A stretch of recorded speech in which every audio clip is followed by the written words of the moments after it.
Glória a Deus. Capítulo 41 do livro do profeta Isaías.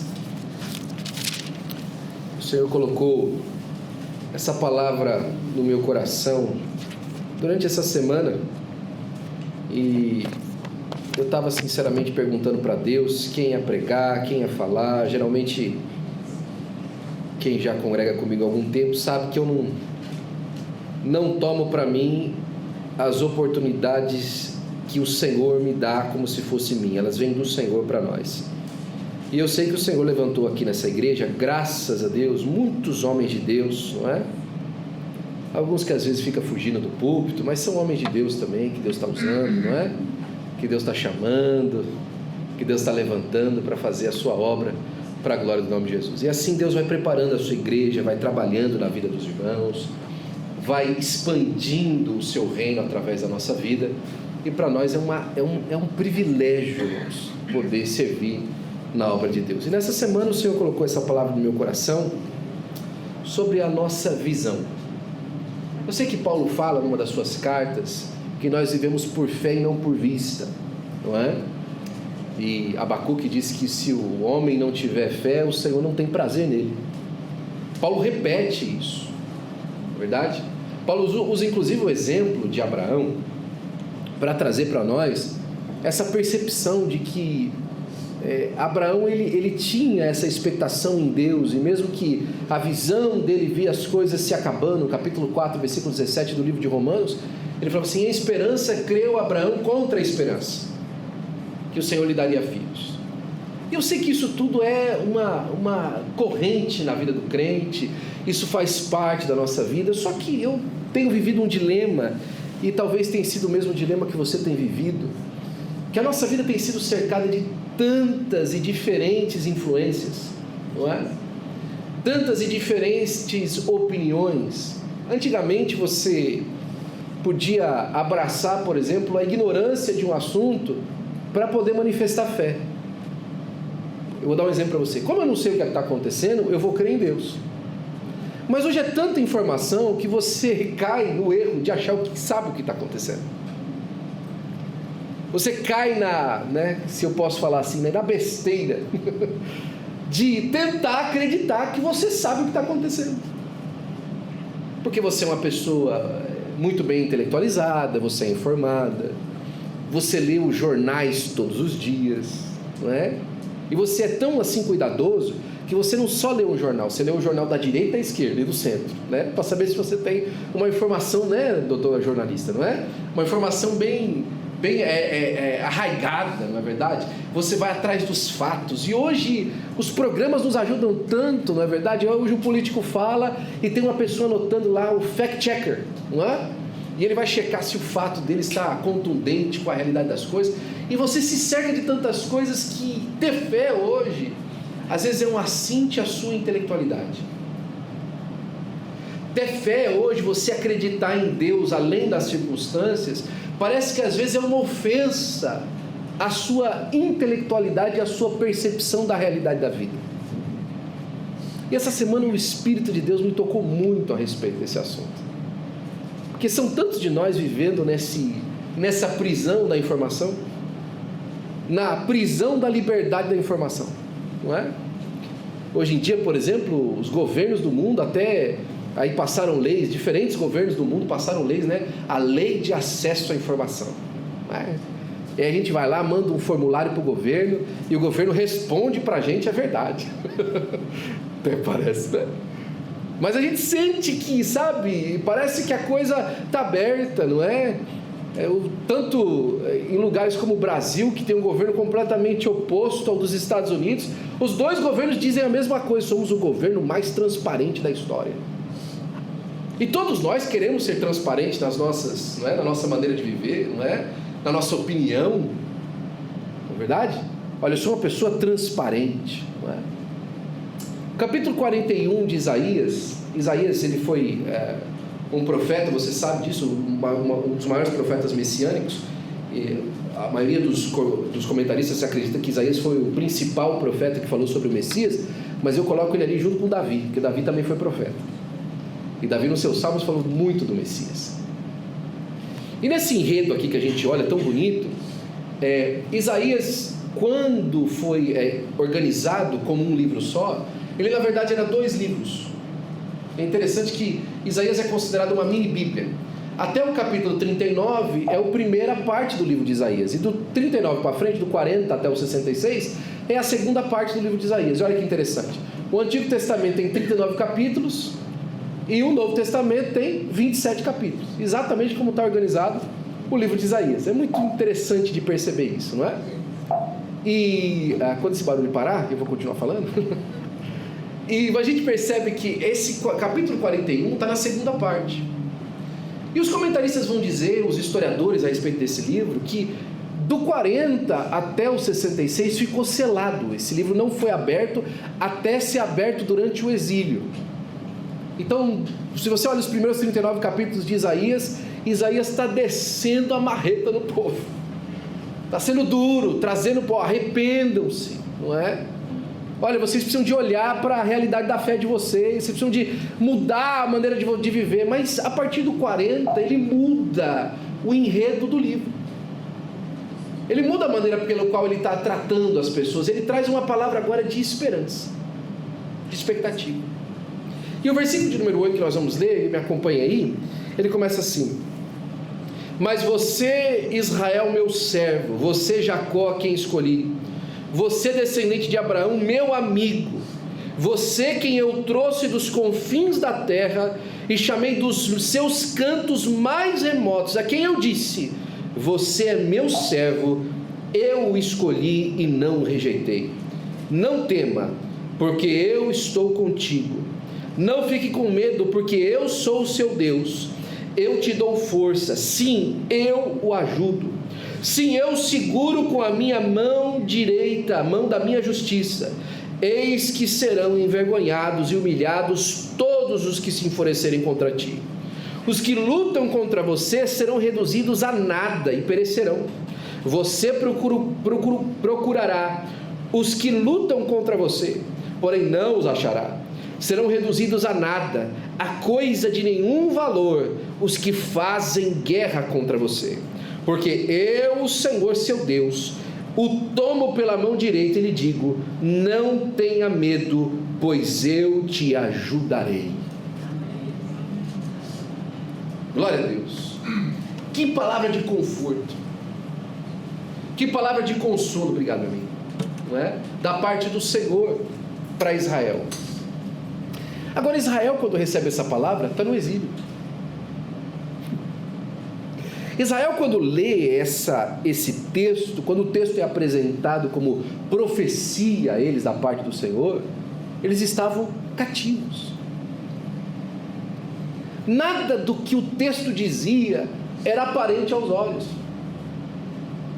Nada do que o texto dizia tinha realidade patente à sua mão, porque a vida era contrária àquilo. Quantos de nós já começamos a tratar as promessas de Deus como uma palavra de ânimo? Uma palavra, não, você está querendo me animar, né? E olha, guilty as charged. Eu sou culpado conforme a sentença, viu? Eu também. Eu lembro com clareza de detalhes, e não tem como esquecer, a noite que nós levamos a Sarinha para o hospital, com açúcar 607, o dia que ela foi diagnosticada com diabetes tipo 1, não é? E ali estava óbvio que era um momento de calvário para a minha família, muito difícil, não é verdade? No outro dia à noite me ligou um pastor amigo, com uma palavra da parte de Deus para mim. E a primeira coisa que veio na minha cabeça, ele falou assim: de certo ele está querendo me dar quer me animar, não é? É meu amigo. Você acha que meu amigo vai falar assim: bem feito, não é? E se a mão de Deus pesando sobre você? Aliás, eu estou sentindo falta de profeta assim hoje em dia, não é? Profecia hoje é só quem te viu passar na prova e não te ajudou, quando tiver na bênção vai se arrepender, não é? Sentindo falta de profeta que fala assim: conserta a tua vida, anda direito, faz o que é direito, faz o que é reto diante dos olhos do Senhor. Eu não falo para envergonhar ninguém, mas eu falo para trazer: olha, Deus viu, Deus está contemplando a sua atitude incorreta, o seu caminho mal caminhado. A palavra de Deus fala que um dos profetas de Israel chegou para Acabe e falou assim: Acabe, é o seguinte, Deus falou para você que você vai morrer, que os seus filhos vão morrer e que a sua esposa vai morrer de um jeito tão feio que os cachorros vão lamber o sangue dela. Sabe o que Acabe fez? Prendam esse homem. Não. Ele virou e começou a chorar, porque ele sabia que a palavra de Deus que tinha vindo com ele ia se cumprir. E Acabe se arrependeu. Olha só que coisa diferente. Sabe o que é arrependimento? Acabe se arrependeu daquilo que ele ouviu, do mal que ele tinha feito. Ele não se arrependeu de ter deixado o profeta entrar na casa dele. Ele não se arrependeu de ter ouvido o profeta. Ele se arrependeu do mal que ele tinha feito. E a palavra de Deus fala que o profeta ainda estava no pátio do palácio. E Deus falou para o profeta: volta lá. Volta lá. Você viu Acabe, meu servo? Como ele se arrependeu? Você viu que ele chorou? Vai lá e fala para ele que eu vou fazer diferente. Já pensou o profeta? Meu Deus, eu acabei de dar uma palavra pro cara que ele ia vir agora. Volta lá, rapaz. Aí Isaías voltou lá e falou: olha, é o seguinte, vai acontecer tudo que Deus falou, mas você não vai ver. Deus não vai deixar você ver isso, porque Deus viu o arrependimento do seu coração. O arrependimento, irmãos, às vezes não, ele muda a sentença contra nós. Foi por causa do nosso arrependimento e receber Jesus como nosso Salvador, que Deus mudou a cédula que era contra nós nas suas ordenanças. Ele mudou todas as coisas, para que nós tivéssemos acesso à vida eterna. Foi por causa de Jesus. Mas nós recebemos o sacrifício de Jesus por causa do nosso arrependimento, a nossa mudança de atitude, receber o presente da salvação das mãos de Jesus para nós.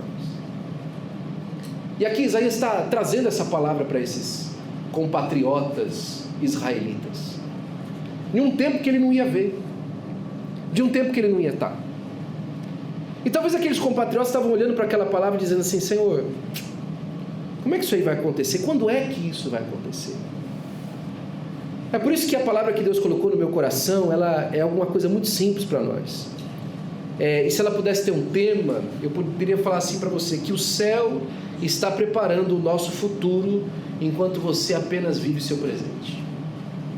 Eu vou repetir para você: o céu está preparando o seu futuro enquanto você apenas vive o seu presente, para a glória do nome de Jesus. A palavra que Isaías entregou àqueles irmãos, ele entregou provavelmente há uns 100 e poucos anos antes dela ser cumprida. Isaías não viu o povo indo para o exílio. Ele foi contemporâneo quase ali de Jeremias, mas foi antes, não é? Quando o povo foi para o exílio, ele não estava mais ali. Tanto que o texto dele foi aberto no exílio, ele não estava vendo. Jeremias participou desse tempo, Isaías não. E esse tempo de dificuldade, ele estava escrevendo no futuro sem saber o que Deus ia fazer. Mas ele estava confiando que Deus estava trabalhando ao favor daquelas pessoas que receberiam essa palavra. E nesse momento que eu estava pensando sobre isso, Deus me levou a um momento emblemático da nossa história bíblica, que você gosta muito, não é? A Bíblia vai dizer que Saul, e ele era o rei que tinha sido indicado por Deus. Saul foi indicado por Deus, mas escolhido pelos homens. Aclara a escolha de Saul como uma escolha do modelo do que os homens esperavam num rei. Saul não foi ungido pelos homens, ele foi ungido por Deus.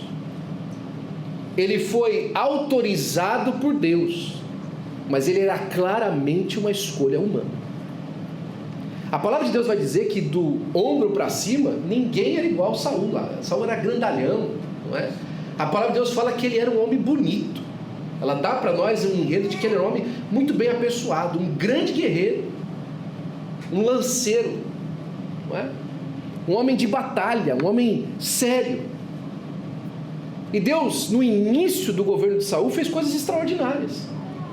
O primeiro ato como rei de Saul foi que houve uma invasão lá numa das tribos, e Saul estava levantou o exército para ir contra, e o povo não queria muito não. povo estava meio assim, eu vou nada, a tribo lá que se vire com o problema deles. Diz que Saul desceu lá no monte lá, pegou uma res, né, um animal pequeno, e cortou em 12 partes, e mandou uma para cada tribo, e falou assim: isso vai acontecer com o homem que não sair comigo para a batalha amanhã, vou fazer isso com a casa dele e com as coisas dele. Estava todo mundo lá no dia seguinte. Não, vamos, o homem é bravo. E Deus deu muitas vitórias pela mão de Saul. Só que Saul caiu nessa bobagem de achar que porque as coisas estavam sendo todas indo tão bem aprovadas, que ele podia fazer o que ele quisesse. E ele começou a substituir coisas que não eram da sua alçada, coisa que não fazia parte da sua vida. Ele começou a fazer a parte do sacerdote como se ele pudesse fazer. E a palavra de Deus fala que Deus rejeitou a Saul. Deus rejeitou. Deus não suporta desobediência. Deus não suporta que você seja desobediente, não no sentido simplesmente de errar uma lei moral, mas de quebrar a autoridade de Deus. Botar a mão na autoridade de Deus é muito pior do que pecar contra a santidade de Deus. É por isso que Davi, quando você olha a vida de Davi fez muito mais besteira. Olha quanta coisa Davi fez errada, que Davi fez, que Deus chamou a atenção de Davi, que Deus trouxe juízo sobre Israel por causa de Davi, mas não rejeitou o trono de Davi. Diz que o trono de Davi ia permanecer para sempre. Por quê? Porque Davi sempre pecou contra a santidade de Deus, mas nunca contra a autoridade de Deus. Quando o profeta chegou lá na casa de Davi, falou assim: Davi, você fez isso, isso e aquilo. Ele rasgou as suas vestes e se arrependeu diante do Senhor. A nossa fidelidade para com Deus não está nos nossos atos, está na nossa intenção do coração de ser fiel e crer na autoridade que Deus impretou através da sua igreja e através do Espírito Santo de Deus, que fala no nosso coração e fala conosco através dos nossos irmãos.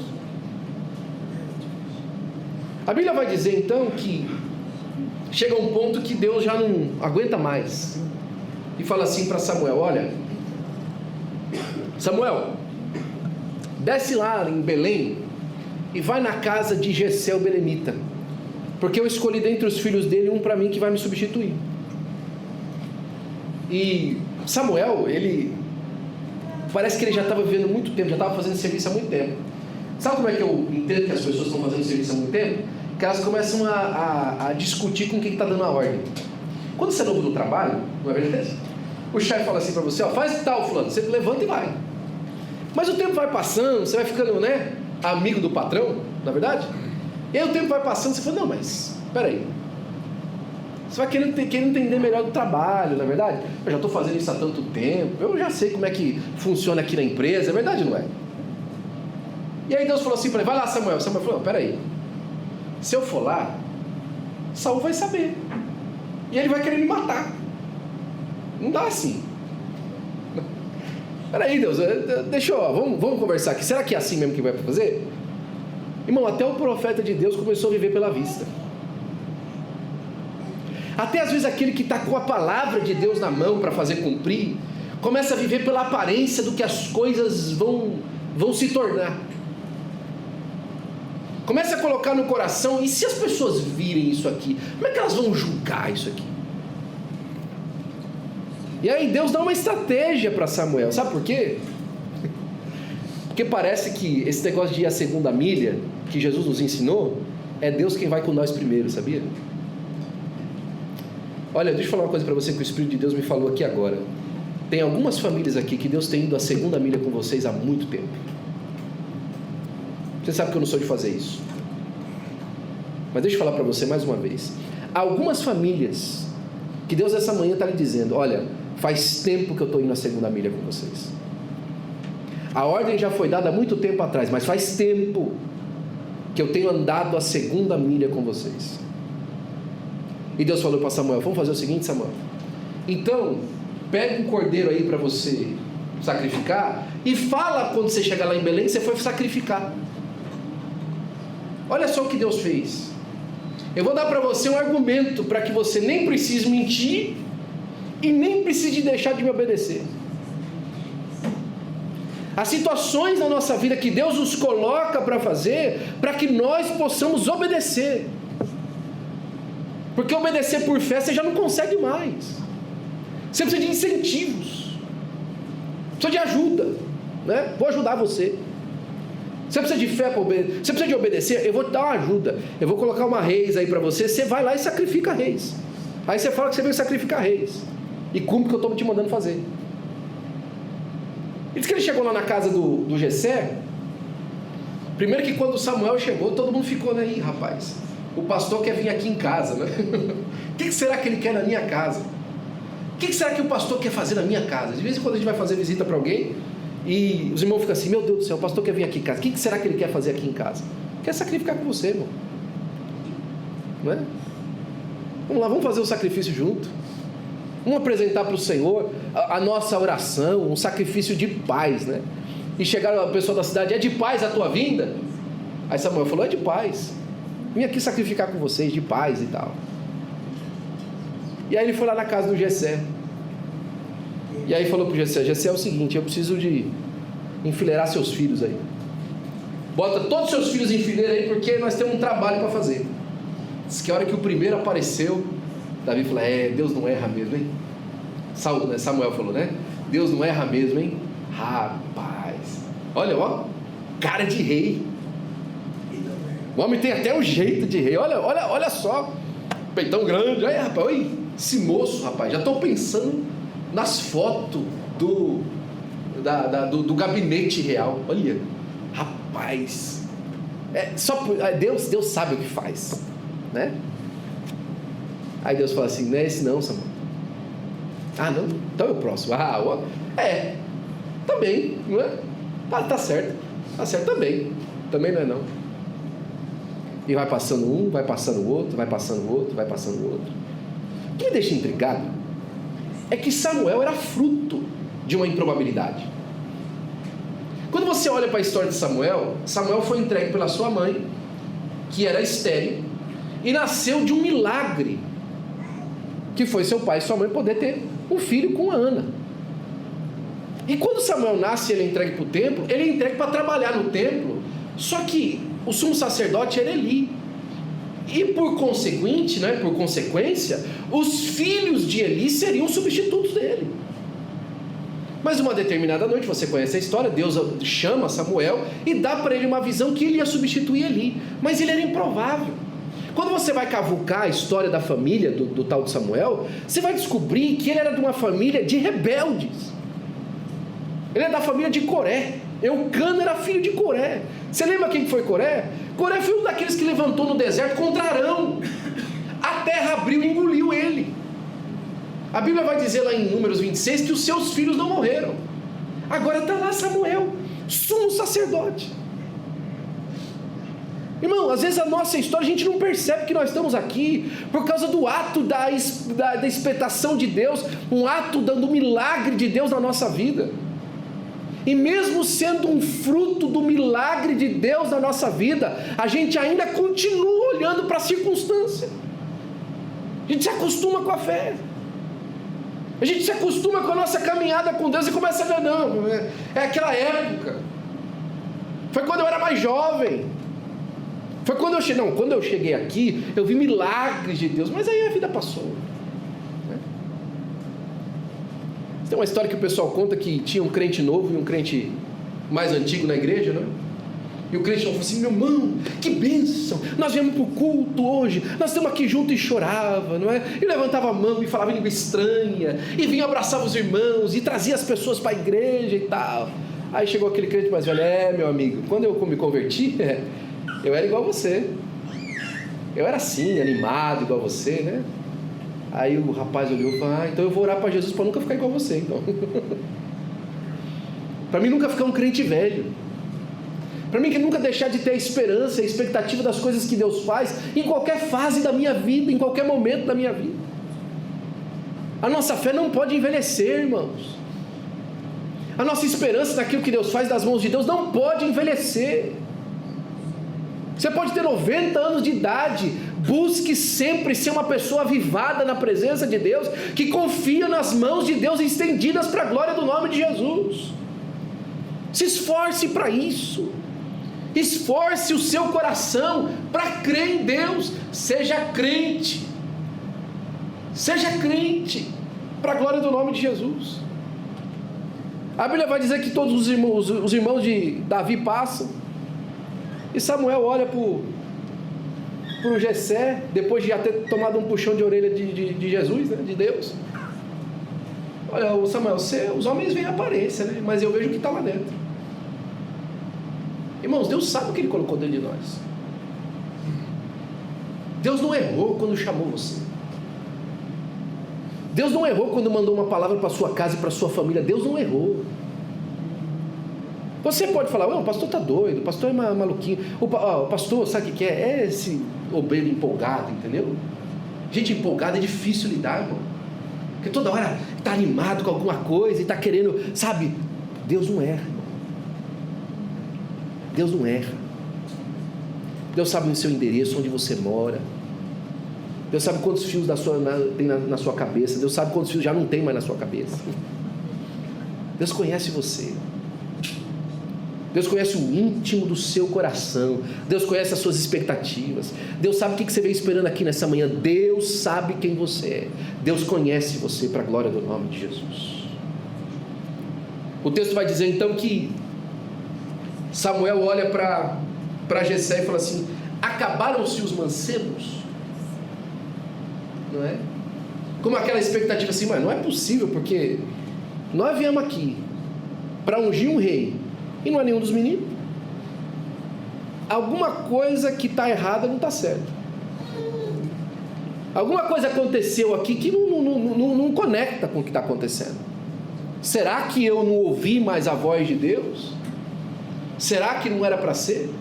Muitos de nós nesse momento falei assim: seu Jessé, me desculpa, bonita a sua família, nós já sacrificamos lá fora, eu não vou nem falar nada, deixa eu esconder aqui o chifre aqui de óleo, Deus abençoe. Eu ia embora coçando a cabeça, falei: rapaz,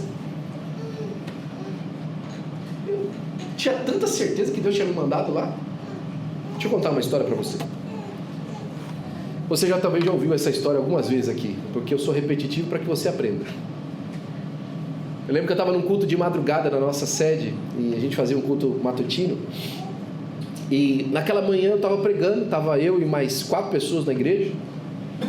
Irmão, teve até um pastor uma vez, um amigo falou assim: você não pode pregar essas mensagens mais avivadas suas no culto de matutino, prega alguma coisa mais simples, guarde essas mensagens melhor para um culto de congresso de jovens. Eu falei: rapaz, você está doido. E aquele dia eu estava, sabe o dia que você fala: Deus está falando comigo, Deus está me usando, glória a Deus, que bênção. E os 4 irmãos olhando para mim, glória a Deus, e aleluia, aquela bênção, aquele momento avivado. Eu no final do culto falei assim: Deus me disse aqui que está curando alguém de diabetes hoje. Glória a Deus. Ao terminar a palavra eu olhei, tem 4. Ou seja, 25% de chance de ser qualquer um deles. Não é? A hora que eu terminei de olhar, eu falei assim: eu nunca ouvi, sabe a sua cabeça funcionando rápido? Eu nunca vi ninguém aqui reclamando de diabetes. Ih, rapaz, que ousadia você falar um negócio desse aqui. E eu falando comigo mesmo, não é? No que eu estou falando comigo mesmo, eu peguei e olhei para a câmera, talvez você esteja pela internet. E a vergonha, irmão, de você estar óbvio que ali, aquele momento ali é muito pequeno para um tamanho daquele statement. Que bobagem, nossa. Enquanto eu falava isso, levantou uma irmã no meio da igreja, daquelas 4 que estavam lá. Ficou 3 sentadas e uma levantou. Sou eu, pastor. Essa noite eu estava orando para Deus me curar disso, porque eu não aguento mais, me atrapalha com tudo, e veio à frente. E eu orei por ela. Eu voltei agora em maio de 2026, que me encontrei com essa irmã. Isso aconteceu há muitos anos atrás. E ela falou assim: sabe uma coisa, pastor Will? Até hoje eu estou sem diabetes, para a glória do nome de Jesus.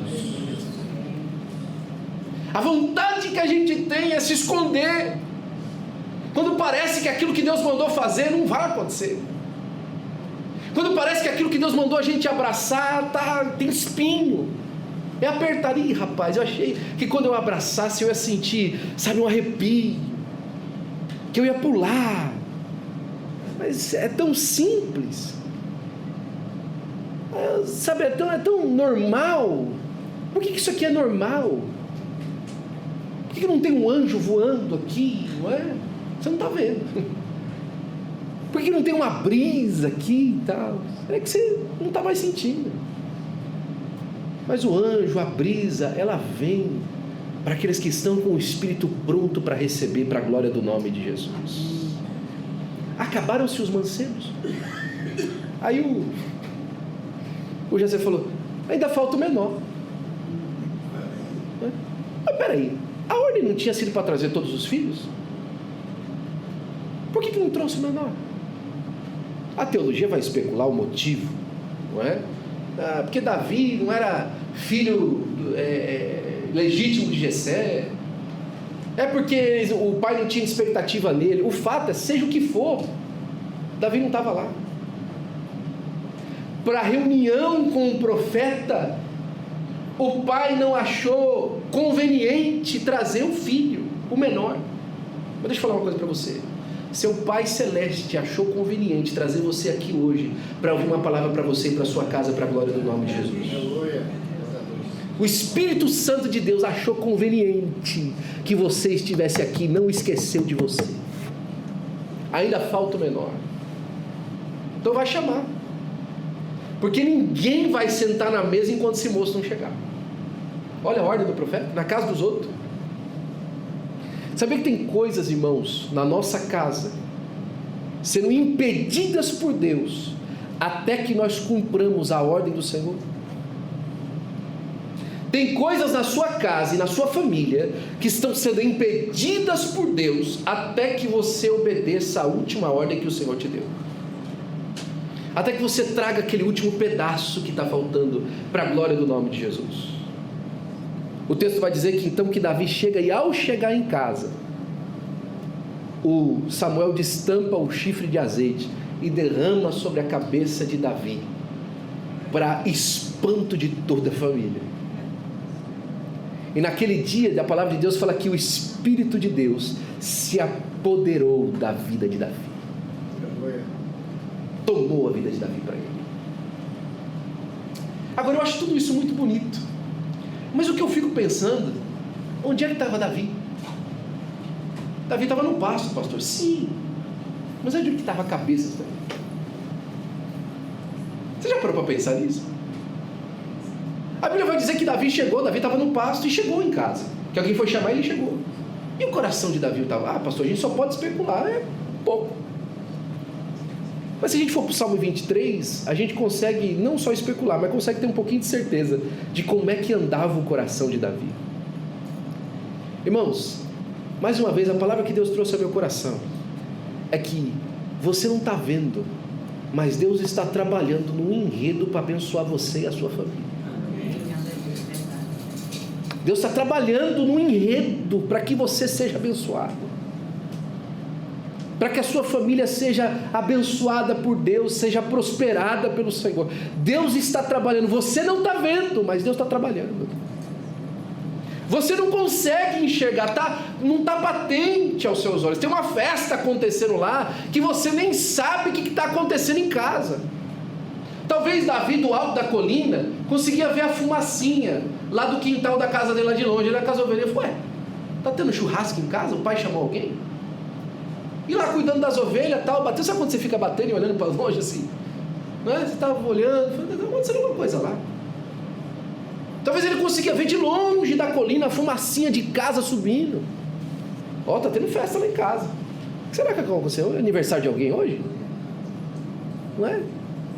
Será que alguma coisa está passando? Quando a gente olha o Salmo 23, a gente percebe que Davi, a maioria dos comentaristas fala que esse salmo foi inserido no final da vida de Davi, mas não tem como não enxergar o dia da consagração de Davi no Salmo 23. O Senhor é meu pastor, nada me falta, não tenho falta de nada, ou nada me faltará.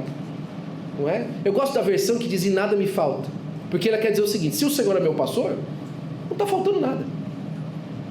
Não é nada me faltará, Ele está falando do presente. Quando você olha no original, ele está falando do presente. O Senhor é meu pastor, não tenho falta de nada, não está faltando nada. Por quê? Porque eu tenho um bom pastor, o Senhor é o meu pastor. Deitar-me faz em verdes pastos, guia-me mansamente por águas tranquilas. O que Davi está fazendo? Ele está comparando o trabalho dele com aquilo que Deus faz com a alma dele. Ele está olhando o seu ofício de pastor com o cuidado de Deus. Enquanto Deus trabalhava por Davi, Davi observava Deus no seu trabalho. Enquanto Deus preparava as coisas para Davi, Deus estava enxergando o preparo de Deus nas coisas que ele fazia. Ele não conseguia desvencilhar uma coisa da outra. Ele não conseguia olhar para a vida com olhos naturais. Davi tinha aprendido a exercitar a sua fé inabalável em Deus. Ele tinha aprendido a olhar em tudo e ver o Senhor. Enquanto ele fazia isso, o Senhor estava olhando para os irmãos de Davi e vendo ele. O Senhor estava olhando para Israel e vendo ele como rei. Eles aprenderam a conectar o coração um do outro nessa manhã, meu irmão, pelo amor do nome do Senhor Jesus Cristo. Conecte a sua expectativa com a expectativa do céu sobre você. Conecte a sua expectativa com a expectativa do Senhor a respeito da sua casa, da sua família, daquilo que Deus chamou você para ser. Nós temos muitas esperanças, irmãos, e muitas expectativas. Quem aqui nessa América, nesse tempo que a gente está vivendo, não quer viver bem? Pelo amor de Deus, não faz nem sentido esperar diferente. Não, eu vim para a América para sofrer. Eu vim aqui para apanhar da polícia, eu vim aqui para ser preso pelo... É lógico que eu vim para isso aqui, não é? Não, eu vim aqui para a América, irmão, porque, sabe, não, irmão. Você veio para viver bem. Você quer viver bem. Agora, sabe quem quer que você viva mais bem do que você quer? Deus. Deus tem vontade que você viva de maneira maravilhosa. Deus quer que a sua casa seja uma casa feliz, uma casa alegre. Agora, você precisa enxergar alegria e completude em Deus. Você precisa se satisfazer no Senhor. E satisfazer no Senhor não é fácil. Porque eu quero lembrar mais uma vez para você que talvez Davi, ele podia estar olhando lá pela fumacinha, falando como eu estava falando para você. Não vamos especular o coração dele. Ele falou, talvez esqueceram de mim hoje, né? Nosso pai chamou todo mundo e não chamou eu. Aqui em casa é sempre assim. Eu sempre fico com a pior parte. Já conheceu alguém assim? Que tudo dele é ruim. Tudo dele é o pior, tudo dele é o mais triste, não é? Você conta uma história para ele ruim e você fala, mas eu tenho uma história pior que a sua. Não, mas tudo bem, não, mas é que você não viveu o que eu vivi, né? Às vezes no meio dos imigrantes a gente acha muito isso, né? As histórias de imigrantes, irmãos, são histórias duras, difíceis. Quantos aqui, quando não chegaram, não ouviram de um companheiro imigrante? Mas quando eu cheguei aqui, não sei o quê, né? Mas passar o que eu passei em 2000 não sei quanto. É assim, não é? Aí esse pessoal que chega agora recentemente aí, esse pessoal não sabe o que é sofrer, né? Já ouviu isso? Várias vezes, não é? Várias vezes. Poucas pessoas estão dizendo. Infelizmente esse é o maior dos problemas para a gente não viver uma vida mais extraordinária em Deus. Pouca gente está dizendo, olha, quando eu cheguei aqui a mão de Deus estava estendida para mim. Quando eu cheguei aqui os braços do Senhor estavam prontos para me abençoar. Eu vivi o melhor de Deus nessa terra e continuo vivendo. Irmão, como é que tá as coisas? Está difícil, mas eu continuo vivendo o melhor que Deus tem para mim. Você não precisa ser alienado, irmãos, para considerar as bênçãos de Deus. Davi estava lá no pasto, os irmãos deles todos eram militares. Você vê um ímpeto militar, a índole guerreira de Davi, logo depois dos textos que vem a seguir. Mas naquele dia, a única coisa que ele fazia era usar toda a força de guerreiro dele para lutar com o urso e com o leão, que vinha contra as ovelhinhas do pai dele. Ele era aquela pessoa com aquele ímpeto de guerreiro, mas ele usava aquele ímpeto de guerreiro nas coisas que talvez eu e você consideraria pequena. Talvez seria aquela pessoa que dizia assim: você acha que eu vou me lutar com um leão? Não, meu amigo, a minha destreza aqui é para ir contra os filisteus. O dia que eu tiver uma oportunidade do exército, aí você vai ver o guerreiro, mas aqui com o leão eu vou fugir, vou ficar brigando com o leão? Tá doido? Vou ficar brigando com o urso? Não, eu vou aqui cuidar para que as minhas habilidades sejam usadas no momento correto. Já viu gente assim? As habilidades dela é maior para aquela coisa, né? É muito pequeno. É muito pequeno. Você acha que eu vou ficar arriscando a minha vida por ovelha? Você está doido? Não, Davi não. Davi olhava o cuidado de Deus sobre a vida dele e falava assim: isso aqui é que é um pastor de verdade. Eu sou um pastor para essa ovelha aqui, mas eu conheço um pastor de verdade. É aquele que cuida da minha alma. É o Senhor meu Deus, para a glória do nome de Jesus. O Salmo ainda vai dizer um pouquinho mais para frente. Eu quero começar a terminar.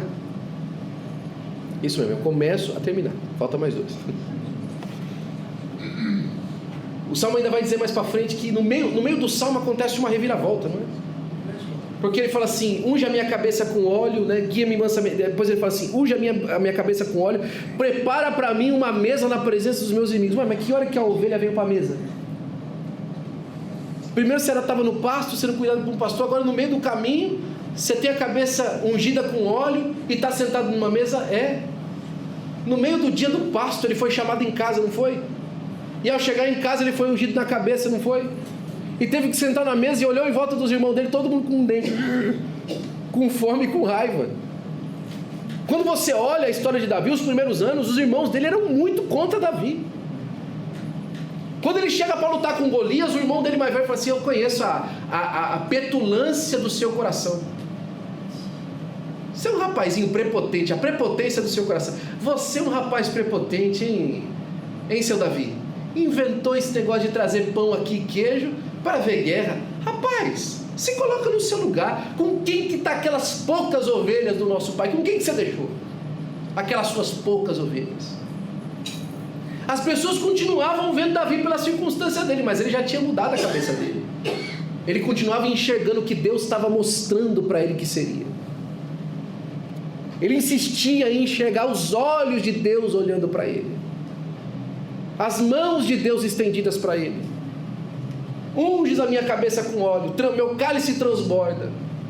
E aí você fica pensando, né? Agora Davi então vai terminar o salmo, fala assim: agora vai todo mundo me servir, agora eu vou ser rei sobre todo Israel. Não.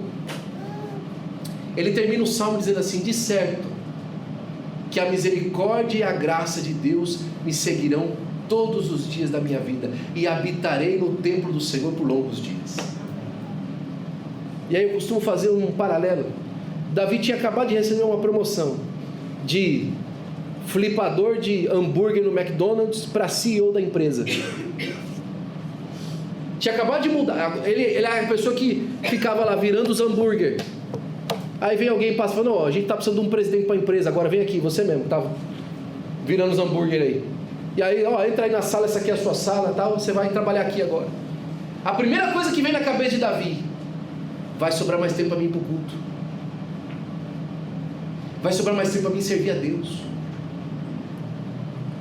vai sobrar mais tempo para mim desfrutar daquela comunhão que eu tinha lá na frente da chapa virando hambúrguer.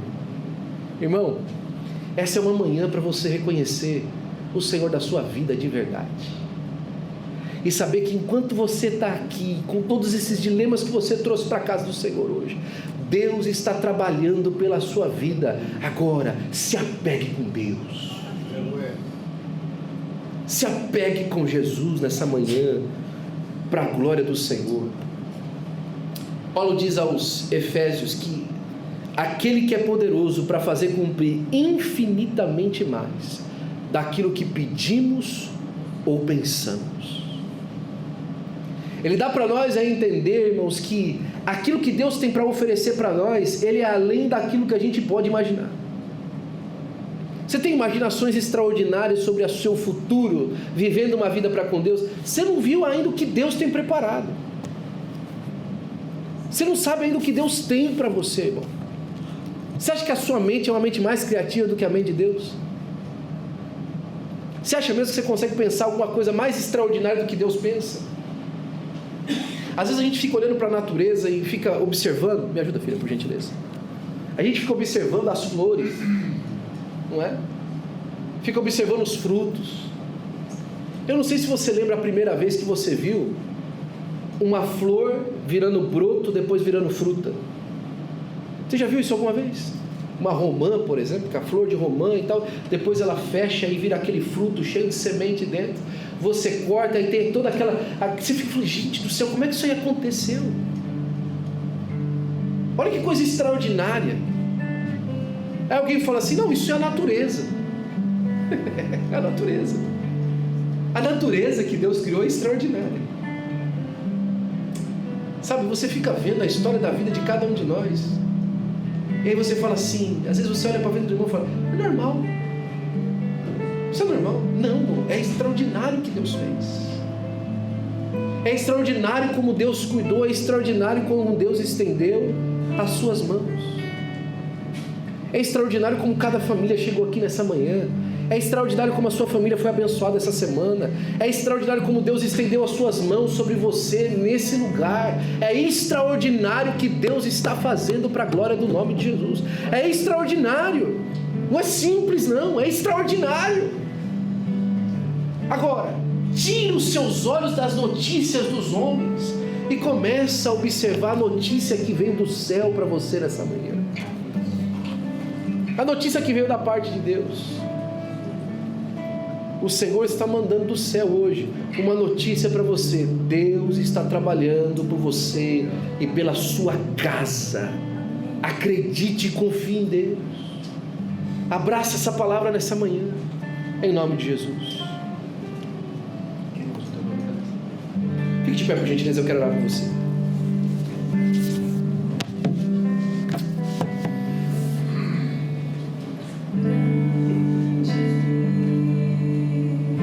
É o Senhor e muito de louvor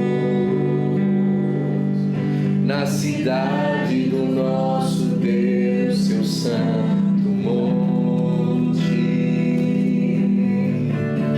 A alegria de toda a terra. Ó, você vai precisar de fazer um compromisso com Deus hoje. Você sabe que esses momentos do apelo é o momento que nós damos a oportunidade nas pessoas na igreja de transformarem a mensagem que elas receberam numa atitude do coração. Pastor, as pessoas não podem receber essa palavra sentado na cadeira deles? Podem, absolutamente. Só que, irmãos, nós somos seres que vivem por demonstrações. Por exemplo, uma pessoa é entendida como falar em línguas, como batizada no Espírito Santo, pela evidência física de falar línguas. É assim que a palavra de Deus nos ensina. Quando nós tomamos um ato de fé e nós viemos à frente, nós estamos mostrando para nós mesmos e de maneira pública que nós tomamos posse dessa palavra para nós, que essa palavra agora faz parte da nossa intenção de vida. Nós estamos ativamente tomando ela para nós. É por isso que a gente chama à frente para o que a gente chama de uma atitude, não é? Um chamamento, uma ação, call to action, não é? Chamamento à ação. E nessa ação que eu quero chamar você nessa manhã, eu expliquei bem isso para você, porque hoje vai ser diferente. O convite que Deus me colocou para colocar para você hoje, para você fazer diante do Senhor, é que você precisa desistir do que você planejou e abraçar o plano de Deus. Você precisa de desistir do que você planejou e abraçar o plano de Deus. Você sabe que essa palavra é para você. Ó, eu não encomendo mensagem. Pastor, o senhor conhece a vida de todo mundo. Seu subconsciente, para de ser incrédulo. Eu não encomendo mensagem. Eu não encomendo convite. não é? Se você anda comigo aqui pelo menos no último ano, você sabe disso. Eu não encomendo convite. Eu sei da palavra que Deus colocou no meu coração para entregar para você. Você precisa de desistir daquilo que você planejou para abraçar o plano de Deus. Agora, você não vai se arrepender. Você não vai se arrepender. Pastor Vinícius Costa e Silva, filho da irmã Rutinha lá no Brasil. Uma vez ele pregou isso nos jovens e ele fez um enredo. Ele falou assim: já pensou Davi chegando para o pasto depois? Porque depois que ele foi consagrado, ele voltou para o pasto, não foi? Ele voltou para as ovelhas do pai dele por muito tempo. Talvez Davi tinha no coração dele: vou ficar mais velho, rapaz, o vizinho aqui da propriedade do meu pai tem uma menina bonita aí, quem sabe eu não consigo ajudar meu pai, que meu pai me ajuda, eu tenho um dote bom para dar para ela, né? Quem sabe eu não consigo aí umas ovelhinhas com meu pai, que já estou com 13 anos, né? A vida começava cedo naquela época. Aí com 15, 16 eu já posso casar. Quem sabe aí eu não vou ter um dinheirinho para fazer e tal. Aí ele foi ungido por rei e volta para o pasto. Aí ele olha para o terreno do vizinho e fala assim: a filha do vizinho vai ser rainha agora. O que eu estou dizendo para você e o que ele quis dizer aquele dia, talvez você nem entenda, irmãos, de maneira completa o que Deus quer fazer, mas hoje você pode confiar no que Ele quer fazer. Hoje você pode substituir as expectativas que você tinha pelas expectativas que Deus tem, e Deus ao seu tempo vai cumprir cada etapa. Eu posso te garantir uma coisa: não vai ser nada do jeito que você vai pensar, porque Ele é poderoso para fazer muito mais, infinitamente mais, daquilo que você pensa ou planeja, para a glória do seu próprio nome. Onde é que está você hoje que precisa de entregar os seus planos para Deus, as suas expectativas para Deus? Eu quero orar por você nessa manhã. Talvez entregar as suas expectativas para Deus hoje seja se arrepender da sua vida até hoje e abraçar a vida que Jesus te chamou para ter. Jesus morreu na cruz do Calvário para que os planos de Deus se cumprissem na sua vida. Sabe qual é o maior plano que Deus tem para a sua vida? Salvar você do inferno. Talvez você precisa receber Jesus como seu Salvador hoje, mais uma vez, e viver os planos de Deus na sua vida para a glória do nome de Jesus. Nós vamos cantar 30 segundos, e se você sabe que é você que Deus falou hoje, ou se são vocês que Deus falou hoje, eu quero orar por você aqui na frente, em nome de Jesus. Queremos o teu nome engrandecer. Queremos o teu nome engrandecer. Vem, receba oração. E agradecer-te por tua obra em nossas vidas. Confiamos em teu infinito amor, pois só tu és o Deus eterno sobre toda a terra e céu. Queremos o teu nome engrandecer mais uma vez. Queremos o teu nome engrandecer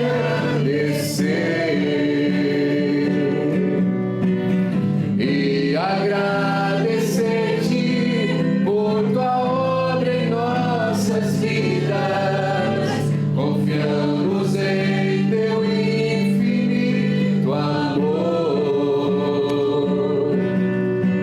pois só tu és o Deus eterno sobre toda a terra e céu.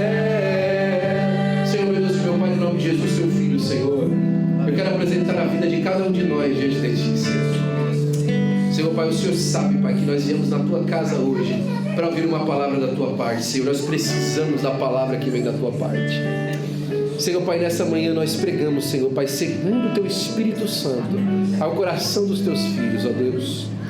Senhor Pai, confirma a sua palavra, Pai, com bens, ó Senhor, com ações concretas do céu. Nessa manhã, Senhor Pai, derrama o teu óleo, Senhor, sobre a cabeça de cada um dos teus filhos, ó Senhor Pai, que hoje recebem, Senhor Pai, a novidade de vida nas suas vidas, ó Senhor. Senhor Pai, faz cumprir o teu querer. Senhor Pai, quebra toda a cadeia, Senhor. Toda obra maligna, Senhor Pai. Toda obra com intenção maligna, Senhor. Senhor Pai, que hoje seja um dia de libertação nesse lugar, ó Deus. Ah, Senhor Pai, passe em revista, Senhor, aos enfermos, ó Senhor, vai limpando, Senhor. Toda enfermidade eu te repreendo em nome de Jesus. Obra maligna eu te repreendo em nome de Jesus. Demônio do inferno eu te repreendo em nome de Jesus. Que haja liberdade, libertação no meio do teu povo, Senhor, para a glória do teu nome, Senhor Pai. Vai passando hoje, Senhor, em cada lugar, em cada coração, em cada vida, Senhor, e vai fazendo a tua obra, Senhor Pai. Senhor Pai, despede o teu povo em paz, ó Senhor. Senhor Pai, faz cumprir o teu querer na vida de cada um. Dá uma semana abençoada na tua presença, Senhor, cheia do teu Espírito Santo, ó Deus. E nós para sempre te daremos a honra, a glória e o louvor, em nome de Jesus. Amém.